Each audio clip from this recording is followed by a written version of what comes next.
За тэгээд цаг баг байгаа учраас хэлэх үгүүдэд өвчлөё. За тэгэхээр манай Бурхны шашин гээд одоо зүгээр шашин гээд үг байдаг шүү дээ. Тэгэхээр энэ шашин гэдэг үг маань бол энийгээ одоо бид нар бусад шашин гэдэг үгээс одоо ялгаж салгаж ойлгох.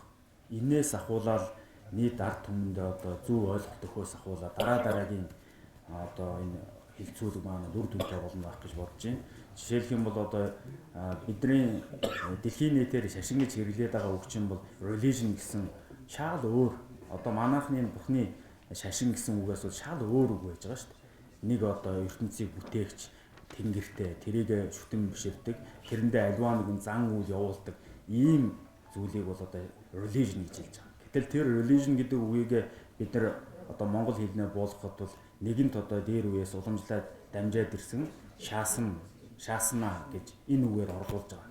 Гэтэл яг өөрийнх нь одоо шашин гэдэг тэр цаад үг нь бол өөр одоо өөрийнх нь яг сонгодог одоо утга нь бол өөр үг байх жишээтэй. Одоо юмыг одоо заа сургах, удирдах гэсэн ийм гэх мэтчлэн одоо дараагийн одоо энэ хилцүүлэг маань нэлээд наривчсан байвал их зүгээр баха. За мөн одоо судлаач та бүхэн гэсэн мэдж байгаа Бурхны сургаалыг бол тогтсон таалал одоо тэр шаасан буюу шашин гэж ингэж хоёр чиглэлээр ангилдаг. За тэр тогтсон таал нь түрүүн хэлсэн одоо дөрвөн одоо тогтсон тааллаараа нэлээд одоо судлаач евзурвануудад зориулсан нэлээд гүн онлын ийм одоо шинжтэй зүйлүүд байдаг. За тэр шашин гэдэг зүйлдээ бол одоо гурван суртгаалаар нийт энгийн ард түмэндээ зориулсан ийм сургаалуудаа багтаасан байдаг. Тэгэхээр бидний одоо хилцүүлэг энэ зүйлүүдийн аль төвшөнд нь байх юм бэ? Эднүүдээ нэлээд ялгаж салгаад ингээд явуул бол одоо их буух одоо үр дүн илүү гарах байхаа. Тэгээд тэр Бата докторийн хэлснээр эхний тэр нь 3 сэдв байгаа. Энэ сэдвт хамааруулаад бол миний ярьж байгаа зүйлүүд байгаа. Тэгээ миний бие болохоор энэ Дашчойлын зүүрэ коллежийн сургалтын талаар нэлээд сургалтын хичээлийн хэрэглэгч.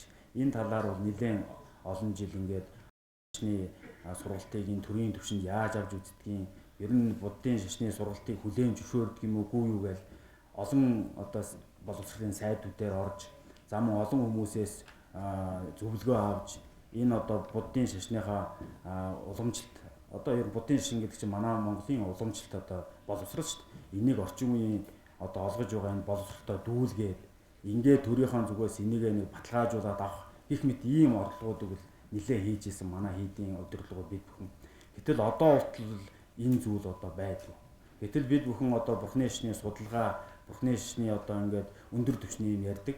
Гэтэл ийм одоо зүйлүүдэд хамгийн анхнд одоо бид бүхэн нийлж агаад энэ Бурхны буддизм боловсролын одоо боловсролоо одоо хүлээн зөвшөөрөх юм уу, яах юм уу гэсэн ийм зүйлүүдэд бас нэлээд одоо дараагийн хилцүүлэгүүдэд оруулж өгөх их сайн байна. Мөн одоо цааш нь одоо ерөнхийлөгч тэргүүт нь одоо дамжуулан бодлогын чанартаагаар явагдаж байгаа гэж хэлсэн. Тэгэхээр энд бол би их олзуурхаж байна. Үүнийг бол цааш нь одоо дамжуулж өгөөч. Тэгэх юм бол манай коллеж одоо төрийн одоо боловсролын одоогийн байдлаар бол хүлээн зөвшөөрөгдөд байгаа юм шиг, хүлээн зөвшөөрөхдөггүй байгаа юм шиг. Тэгсээрнээсээ бол яа харахгүй бакалаврын түвшний боловсролоо заадаг. Манайхаас төвсөн оюутнууд гадаадд бол магистр за дотооддоо ч гэсэн ингээд магистргээ сурчдаг. Гэтэл албан ёсоор одоо зөвшөөрж ийнү гэхлээр тийм байхгүй ч гэдэг юм. Гэх мэт ийм зүйлүүд нэлээд одоо Монголдоо шүү дээ, тийм ээ. Бид бүхэндээ эргэн тойрондоо хэрэгтэй юмуд бол одоо яриул их зүгээр гэж бодож байна. Яагаад тэгэхээр одоо үүнтэй ижил төстэй хилцүүлгүүд бол маш олон оронд бол мэдээ зохион байгуулагдаж байгаа. Тэгэхээр түүгээс одоо юугаар ялгаатай байх юм бэ гэхээр мэдээж одоо энэ Монгол улсын тусгаар тогтолд аюулгүй байдал. За энэ Монгол оронд амьдарч байгаа энэ ард зам маань аж аргалтай байхын төлөө чиглэгдэх ёстой. Тийм учраас энэ Монголынхон одоо уламжлал шашин соёлыг төлхөө одоо бүр гаргасан ийм сэдвүүдийг хөндөж яриул одоо их зүйтэй юм уу гэж одоо бодож байна. Жишээлх юм бол одоо 2000 гаруй жилийн түүхтэй хэд чи одоо энэ шашин гэдгийг бол бас нэг энэ далминд хэлэхэд бол шашин бол төрөөс ангид гэж ийм миний хувьд бол буруу үзэл гэж боддог.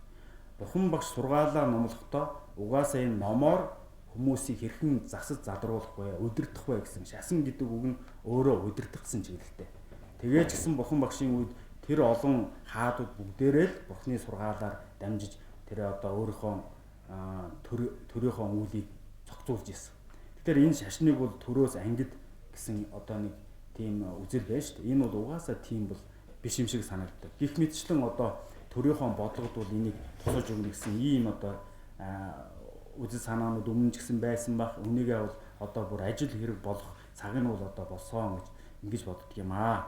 За ингээд цаг болсон байгаа ч хэлэх юм уул нэг хэл байна. Гэхдээ одоо ингээд өндөрлөө. Та бүхэн амжилтсаа.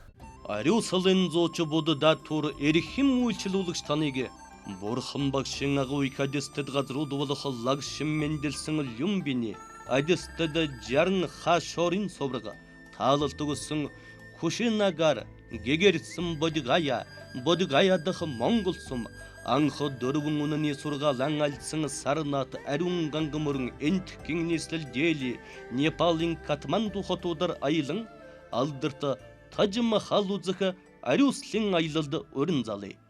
Ариуслын зууч Буддатур. Эрхэм үзэгч таныг бурхны шашны хосгүй гайхамшиг дайн дэлхийд үзүүлэгч Монгол туртан бурят зуны дундаас тодрон гэгэрсэн итгэлт хамбын ариун адистад лагшинд бараалхан сансан сэжсэн хүссэн бүхтэн даатхан аврал удуулах ариуслын аялалд өрн залъя. Оросын холбооны улсын бүдийн шашинтны төв хамбын хүрээнд зочлон итгэл тамбын өргөнд саатаж дээдийн лагшинд бараалхан гүн ухааны жанрайсгийн ногоон дархийн үнэргийн сахиусны дуин хорин болон цогчин дуунуудад эргэл мөргөл үйлдэж аврал даатгал одуулах ногоон дархийн хүслийн чулуунд хүссэн бүхнээ даатгах 8 мандын соврогон дэрүүлэнхэн залбирал үйлдэх аштын үйл сайн даатгах боломжтой.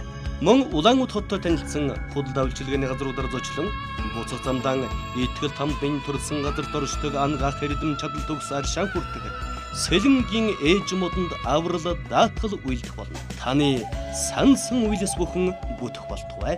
Ариуслын зууч Буддатур.